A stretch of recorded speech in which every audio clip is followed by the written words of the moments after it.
परम विश्राम जब तक मन को नहीं मिलेगा तब तक ये कभी शांत होने वाला नहीं। चाहे आप 100 करोड़ रुपया रोज कमाने लगे, 100 करोड़ रुपया रोज कमाने लगे, चाहे आप हजारों लाखों विषय भोग रोज भोगने लगे, तो भी आपकी ओवर थिंकिंग रुकने वाली नहीं। हम अपने मन को शांत कर सकते हैं, वो रुपया नहीं होता, वो भोग सामग्री नहीं होती, वो अध्यात्म होता है। भगवान का आश्रय, सत्संग और नाम जप, ये तीन बातें यदि जीवन में आ जाए तो बहुत आनंद आ जाएगा, मन प्रसन्न रहेगा, विश्राम को प्राप्त हो जाएगा। अगर अध्यात्म से नहीं जुड़ा है तो हमें एक उदाहरण बता दो कोई, जो अभी तुम्हें वर्तमान में दिखाई दे रहा हो, लेकिन बाहरी बात को लेके नहीं। तुम बाहरी बात को लेके और हम यहाँ आंतरिक बात को लेके, जैसे तुम प्रश्न करते हो ऐसे आंतरिक स्थितियां यहाँ सबकी आती हैं। बड़े बड़े धनी मानी पदाधिकारी सब, और उनसे संभाषण होता है तो हमें सब पता चल जाता है। विश्राम उसी को देखा जो भगवान का जितना आश्रय लिए अन्यथा नहीं। बोलो तुम्हारी दृष्टि में कौन है?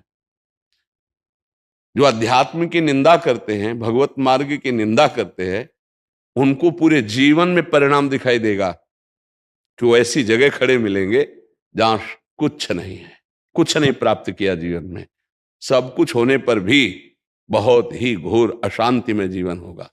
जब आपके मन की ओवर सोच, जो अब ये मिल जाए, ये मिल जाए, ये भोग लूं, ये भोग लूं, और जब उस पर बाधा पड़ेगी तो अब उसको संभाल पाने की योग्यता आप में नहीं रहेगी, क्योंकि अध्यात्म नहीं है। अध्यात्म सबसे पहला पावर प्रकट करता है सहनशीलता, तितिक्षा, जिसे संस्कृत शास्त्रीय भाषा में कहते हैं, और उसका सरल अर्थ है हर परिस्थिति को सहना। ये केवल अध्यात्म में आएगा। सम्मान मिलता है, मेडल मिलता है तो सब फूल जाते हैं, लेकिन जब अपमान और हार होती तो अच्छे अच्छे को रोते देखा गया है। ये क्या है? एक पक्ष को, सम्मान को, जीत को, लाभ को, सुख को तो तुमने अपना माना उसे, और जब दुख आया, अपमान आया, हार आई, तब वो ऐसे मुस्कुराते तो तुम्हें पता चलता कि उत्साह संपन्न करना किसे कहते हैं। और वो केवल अध्यात्म से हो सकता, प्रकृति से नहीं हो सकता। इसीलिए अध्यात्म के बिना सही मोटिवेशन स्थायी नहीं हो सकता। सही उत्साह अध्यात्म से मिलता है, जो अपनी इंद्रियों को काबू में करके फिर चले, चाहे गृहस्थ हो चाहे विरक्त हो। इंद्रियां काबू में है, मन तुम्हारे अधीन है, तो विश्व में तुम हर समय विजयी रहोगे। कोई भी द्वंद्व तुम्हें, हार जीत, सुख दुख, लाभ हानि, ये परास्त नहीं कर पाएगा। देखो भगवान श्री कृष्ण जैसा कोई मोटिवेशन करने वाला होगा क्या? वो कह रहे हैं सुख दुखे समय कृत्वा लाभा लाभो जया जयो।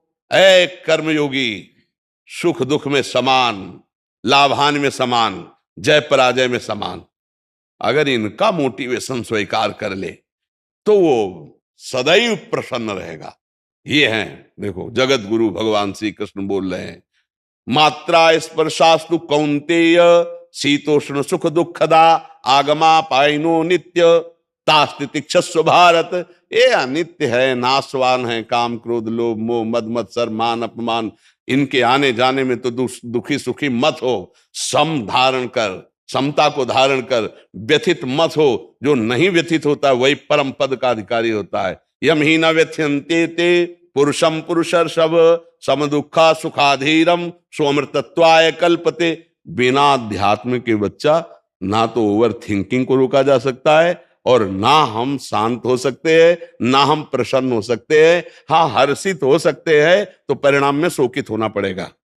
आज हमारे मन के अनुकूल कार्य हो गया तो हर्षित हो गए, कल शोकित होना पड़ेगा। हमें लगता है कि ये तीन बातें जीवन में उतारनी चाहिए। पहला भगवान का आश्रय, दूसरा भगवान का नाम जप, और ये दोनों पुष्ट कैसे हो? ये संत समागम। अगर सत्संग करते रहे तो बात समझ में आ जाएगी, नहीं तो फिर गड़बड़ रहेगा। जैसे समाज में किसी भी मार्ग का उपदेशक बने तो बहुत मजबूत होना चाहिए। जैसे डूबने वाले को निकालने के लिए तुम कूद रहे हो तो तुम्हें अच्छा तैराक और अपने से भारी वजन को लेकर तैरने का अभ्यास होना चाहिए। और जो डूब रहा है वो पहले तुम्हें डुबोएगा अगर फंस गए उसके चक्कर में।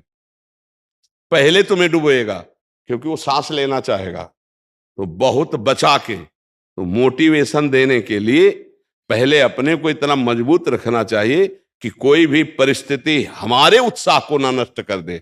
चाहे सामने से गाली आवे, चाहे सामने से निंदा या अपमान आवे, लेकिन हमको उसको उत्साह बढ़ाना है, उसको सुख देना है। इतनी क्षमता केवल अध्यात्म में होती है, प्रकृति की पढ़ाई में नहीं होती। महर्षि, इन्होंने ये जो लिख रहे हैं कि ये मोटिवेशन देते हैं कि यूट्यूब में आप आओ और इससे आपको अच्छे पैसे मिलेंगे, ये वाला मोटिवेशन देते हैं। आप चैनल बनाओ और ऐसा ऐसा काम करो, उसमें कोई दिक्कत आती है तो वो बताते हैं। हमें कोई परेशानी नहीं, जीवन यापन के लिए कुछ भी किया जाए, जो भी जैसा भी है, पापाचरण छोड़ करके जैसा भी हो, जो भी कार्य मिले, चाहे किसानी हो, व्यापार हो, नौकरी हो, जीवन यापन के लिए है। लेकिन जीवन किसके लिए है? जीने के लिए सब कार्य किए जाते हैं, लेकिन हम जी किसके लिए रहे? अब इस प्रश्न का उत्तर अगर हो तो सही मोटिवेशन मिल जाए। जीने के लिए बहुत से उपाय हैं। नौकरी कर रहे हैं, व्यापार कर रहे हैं, विविध प्रकार के कर रहे हैं, क्योंकि उसे पैसा मिलेगा, पैसे से भोग सामग्री मिलेगी, भोग सामग्री से जीवन चलेगा। तो जी किसके लिए रहे हो? इसका उत्तर समझ लो तो सही मोटिवेशन आ जाएगा, सही उत्साह आ जाएगा। हम जी रहे हैं भगवान की प्राप्ति के लिए।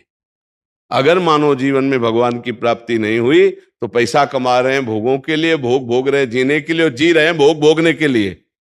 फिर इसके बाद मृत्यु, फिर यही सब लीलाएं पशु पक्षी भी कर रहे हैं।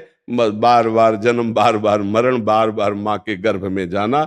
आज इस बार तो मानुषिक माँ मिली है, अगली बार कौन सी माँ मिले? इसलिए पुनरपि जन्नम पुनरपि मरणम पुनरपि जननी जठरे शयनम, इस चक्र को काटना है, और इस चक्र को काटने का उत्साह भगवान की शरण में।